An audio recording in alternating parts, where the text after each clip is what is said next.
kulanti wacan wanaagsan saaxiibayaal meel kasta dunida ka joogtaan halkaad nagala socotaan waa janalka Fandog Media waxaan soo gudbinaa qisooyin jecel wararkii ugu dambeeyay iyo barnaamijyo xiiso badan maanta barnaamijkan wuxuu ku saabsan yahay dagaalka ka dhex qarxay Liicaate iyo Muniir haddaba maxaad kala socotaa inta ay ku boon doontaa fadlan markii kugu horreysay hadii janalkeena soo booqato subscribe ta naga ilaawi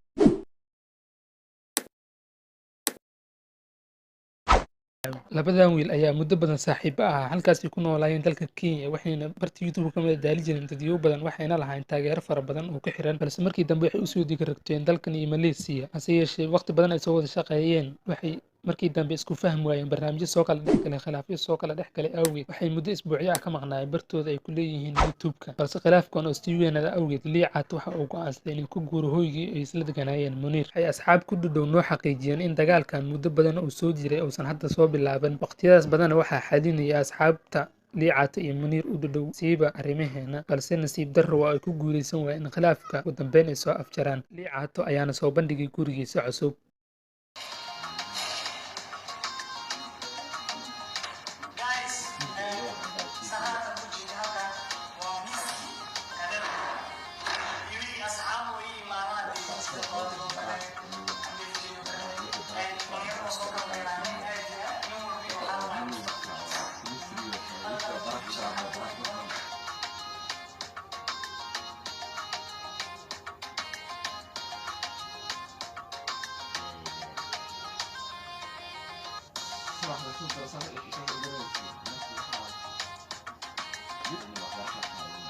saaxiibayaal markii ugu horreysay hadii janalkeena soo booqato fadlan subscribe ta naga ilaawi si